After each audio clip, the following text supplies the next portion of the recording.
Valérie Expert, Gilles Gansman.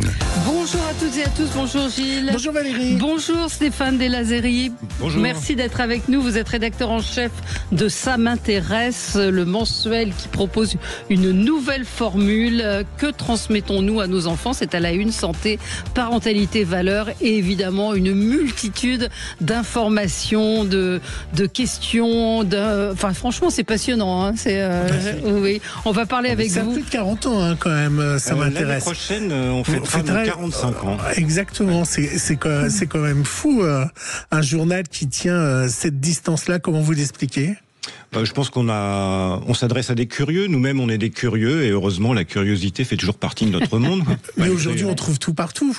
C'est-à-dire, si je veux savoir quelle est la longueur du lac Léman, je tape sur mon portable longueur lac Léman, j'ai la réponse. Donc, comment vous arrivez à combattre ces réseaux sociaux et l'ouverture qu'on a un peu partout? Déjà, en étant présent sur les réseaux sociaux, mais effectivement, vous avez raison. J'étais sur l'appli. Vous avez raison, on ne peut pas lutter sur la curiosité. Si je cherche quelque chose, aujourd'hui, je vais trouver.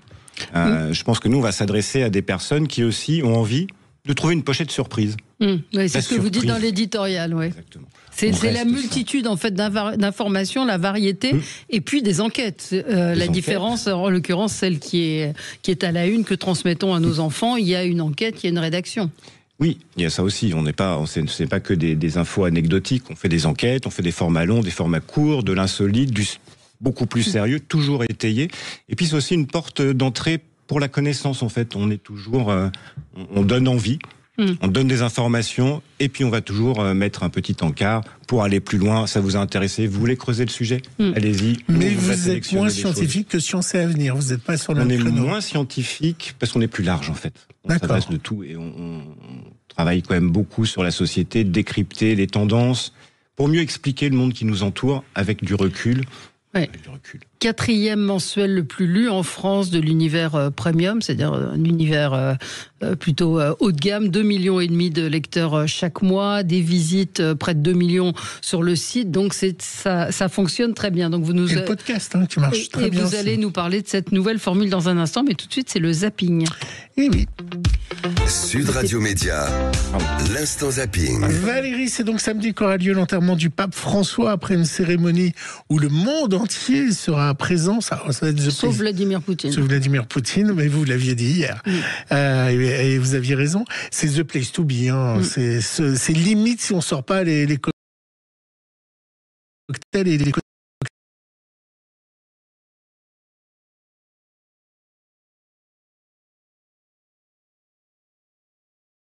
Voici désormais qui repose en paix. Le Vatican partage les premières images du corps du pape François dans son cercueil en bois, épuré. Bien loin de la tradition des 3 cercueils imbriqués, décorés, dans lesquels reposent habituellement les souverains pontifes.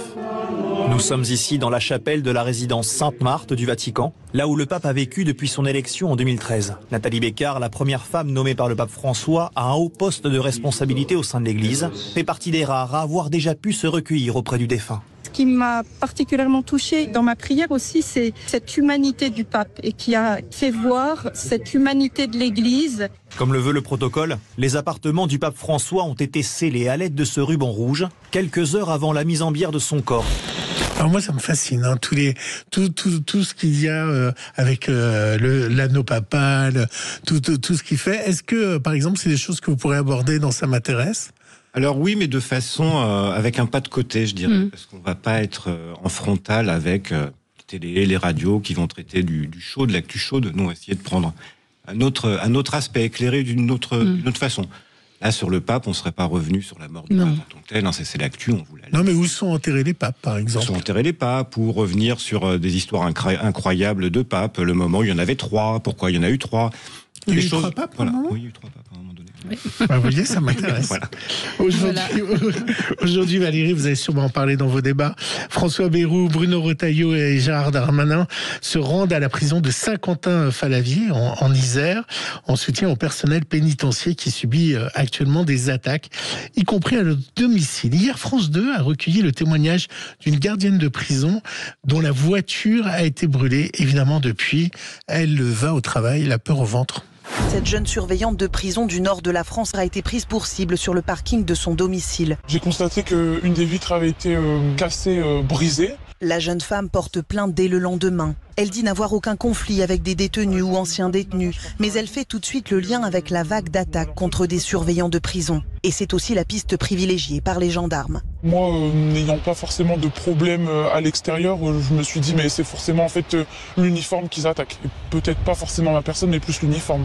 Mais ça implique que quelqu'un vous ait suivi chez vous ? Non, j'ai vu personne m'observer ni me suivre, mais après peut-être que je l'ai pas vu. Jamais je me serais dit qu'un jour j'aurais pu être attaqué à l'extérieur en fait. J'imagine Oui, que vous on allez va en revenir parler sur, tout à l'heure, effectivement. Évidemment, dans Ça m'intéresse, on parle d'histoire. Il y a même une petite sœur, Ça m'intéresse histoire.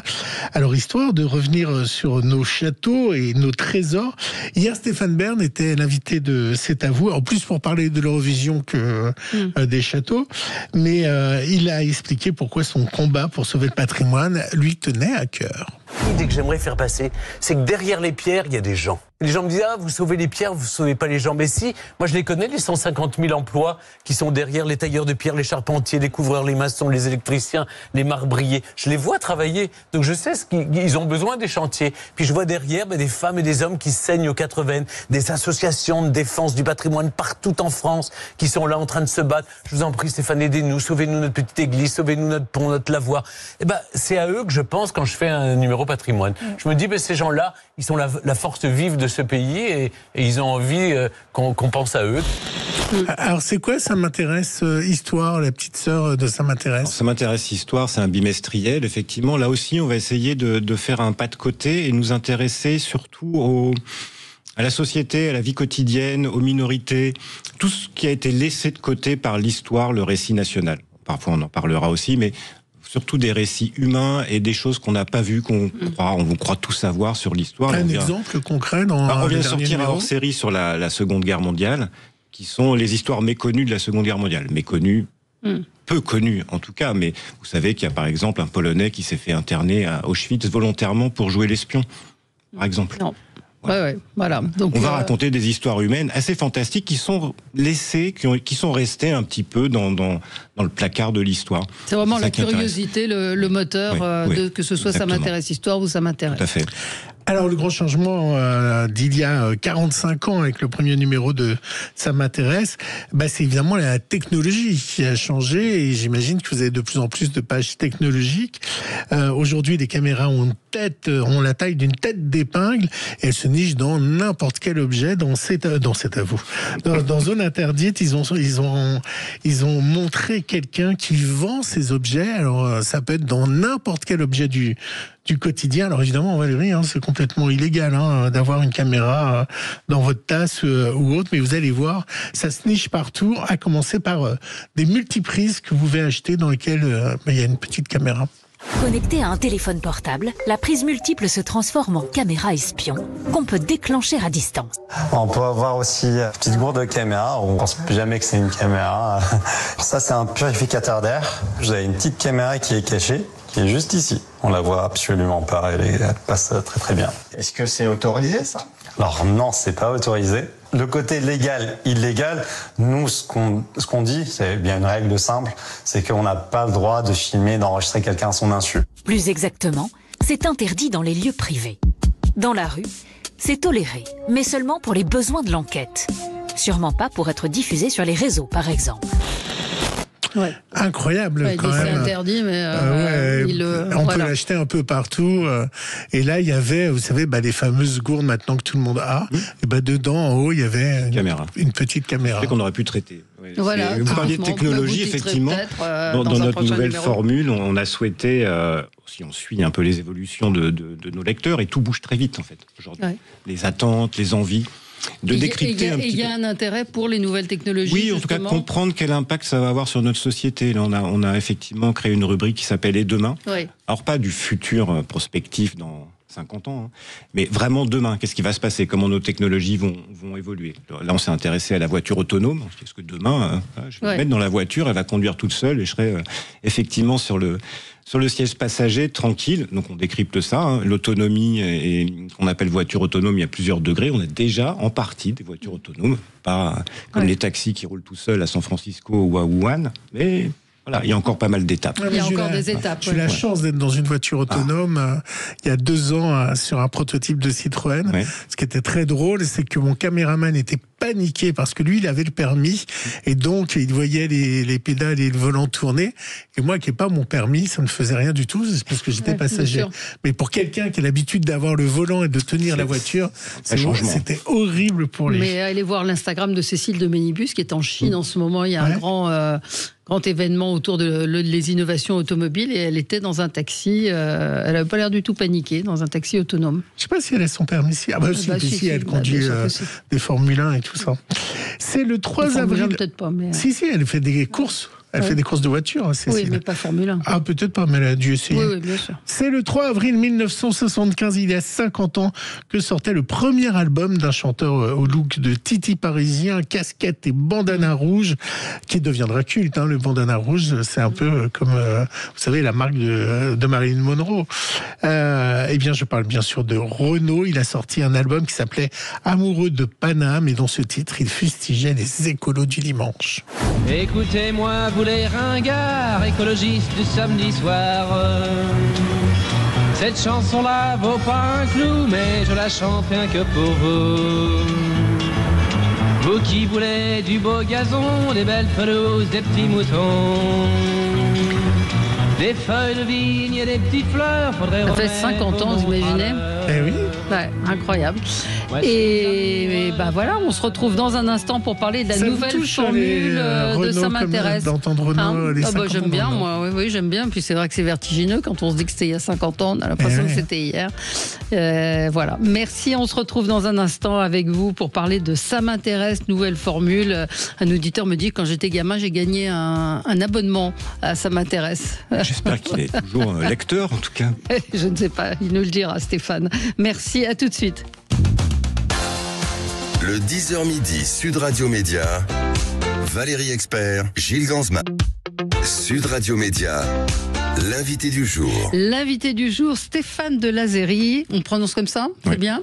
Vous êtes rédacteur en chef de Ça m'intéresse, le 4e mensuel le plus lu en France. Vous venez nous parler d'une nouvelle formule, donc à la une santé, personnalité, valeurs que transmettons à nos enfants, donc des dossiers comme à chaque fois, et puis une multitude d'informations toutes plus intéressantes les unes que les autres. Il y a également une enquête sur les médicaments contre l'obésité. C'est très, très, très à la mode. Comment on fait le sommaire d'un magazine comme celui-là ?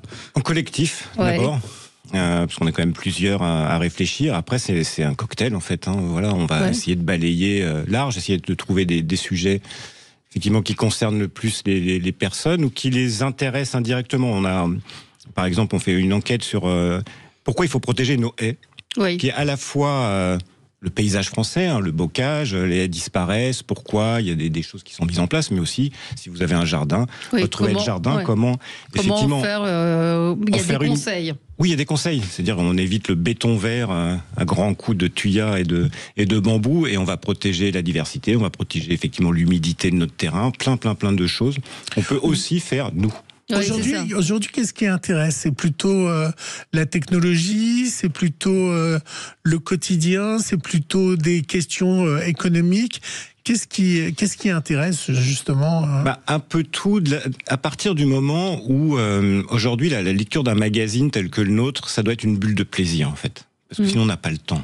Donc il faut déjà gagner la course au temps.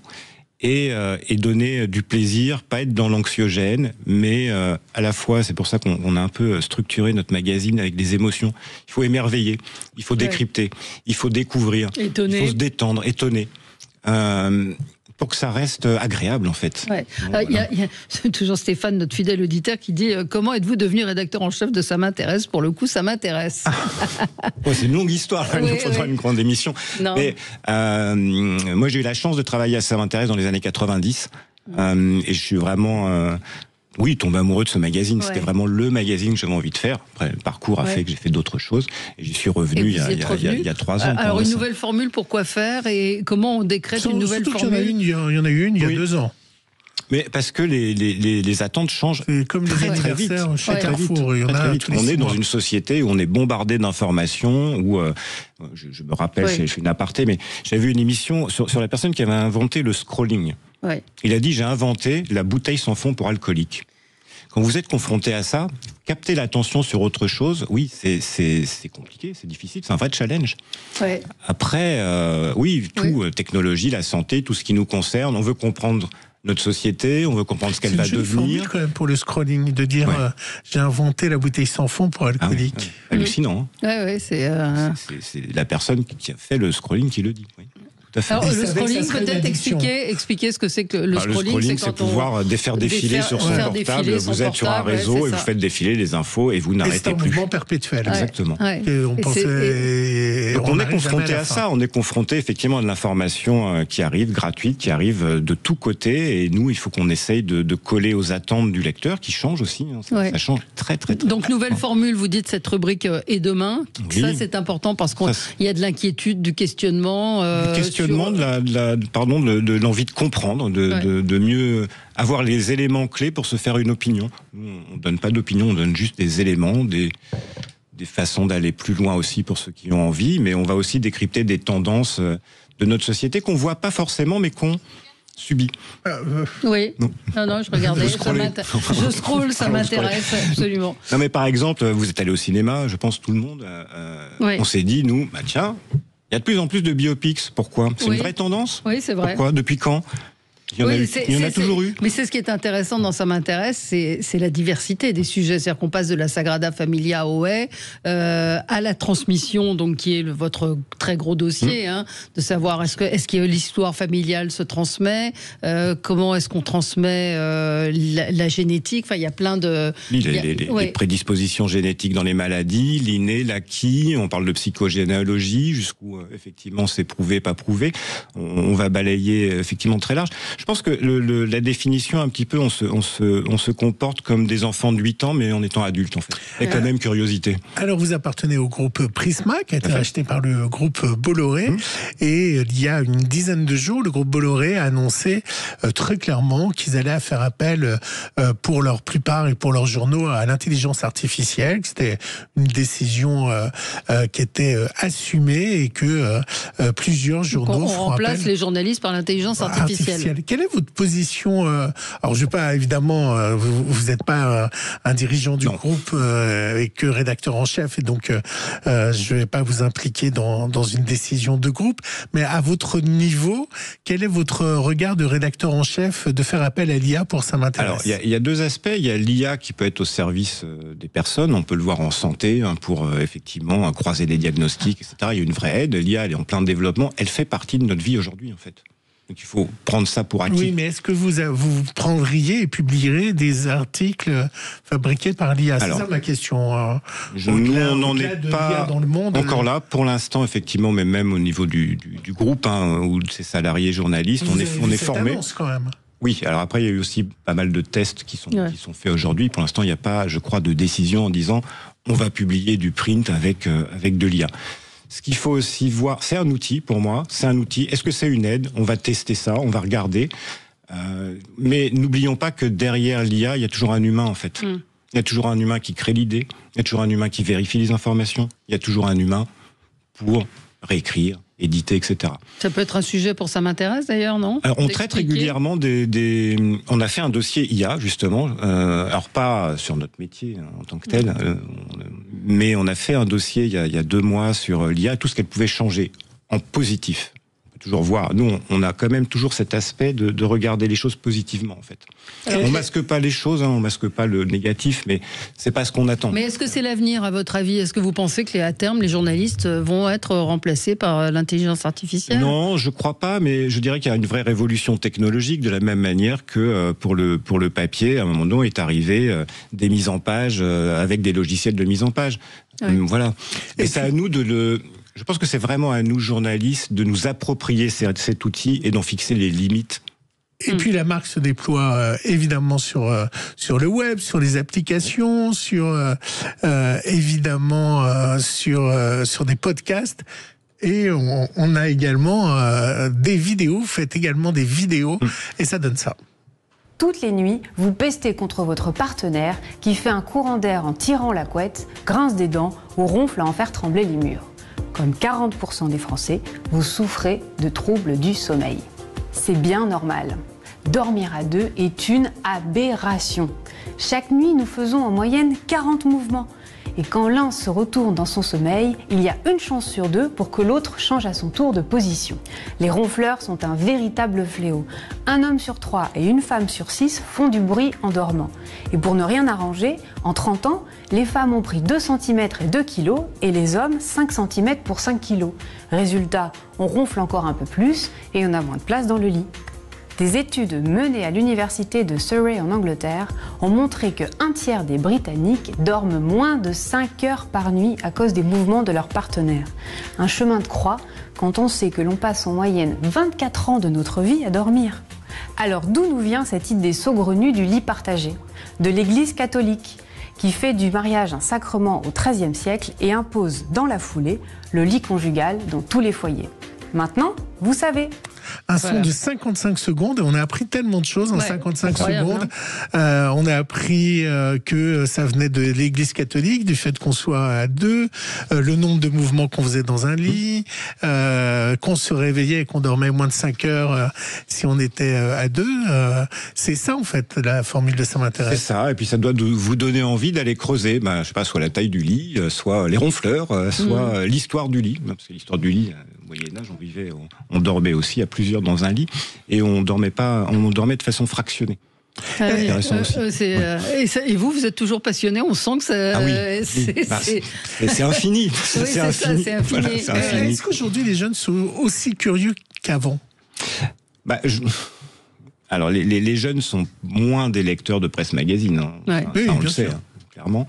Je pense qu'ils sont curieux aussi, mais voilà, ils assument leur curiosité différemment. Le tout, c'est de savoir sur quelles infos ils vont aller chercher sur les réseaux et autres. Là, par contre, pour rejoindre le problème de l'IA, vous avez vu passer, il y a eu récemment, mes collègues m'a fait remonter cette information, un philosophe totalement créé par IA, avec des références, qui a fait des interviews dans les médias. Voilà. Jusqu'à ce qu'on découvre qu'en fait, tout est fake. Tout est fake et tout est faux. Donc, je pense que là, notre devoir aussi, c'est auprès des jeunes générations, c'est d'arriver à les aider à comprendre ce qui est vrai, ce qui est faux, de sourcer, etc. Ça, il y a toute une éducation à faire. Mais vous êtes obligé, pour les toucher, d'aller, comme le disait Gilles, sur les podcasts, sur les réseaux, sur les différents réseaux, pour ça, parce que effectivement le print n'est pas forcément le réflexe des plus jeunes générations. Ça reste des 40 ans et plus qui vont aller effectivement chercher le plaisir du papier, le plaisir de lecture, cette petite bulle de plaisir. Vous avez combien d'abonnés ? Il y a à peu près entre 70 et 80 000 abonnés. Ah oui. C'est important. Hein. Oui. Et ce que j'ai envie de dire aussi que c'est ludique. C'est ça qui est important aussi, c'est qu'on tourne les pages et on apprend des choses. La maquette a changé aussi. Elle est plus aérée avec des petits encadrés. C'est vraiment sympa. À la fois du zapping et des enquêtes. C'est vraiment un peu mêler tout, à la fois des sujets effectivement très visuels pour émerveiller, pour en prendre plein la vue, clairement. Mais effectivement, il faut se renouveler constamment. C'est un peu le travail qu'on doit faire au quotidien, quoi. Mais en tout cas, c'est très réussi. Nouvelle formule de Ça m'intéresse. Le slogan, c'est la curiosité, ça se partage. Plusieurs grands dossiers. Donc, Sagrada Familia, un sacré chantier. Là aussi, plein d'informations. Un dossier sur les voitures autonomes et sur, évidemment, ce que nous transmettons à nos enfants. Voilà. Un poisson peut-il reconnaître un humain ? Voilà, ça fait partie des questions. Alors, il peut ou pas ? Oui, il peut, oui. C'est vrai, Bubule, on peut parler à Bubule et oui, le poisson rouge, dire une mémoire de poisson rouge, en fait, c'est pas exact. Vrai. Non, à lire, donc Ça m'intéresse, nouvelle formule. Merci d'avoir été avec nous ce matin, Stéphane Delazéry, et on se retrouve, nous, dans un instant pour les dernières informations médias. Merci à vous. Le 10h midi, Sud Radio Média, Valérie Expert, Gilles Gansman.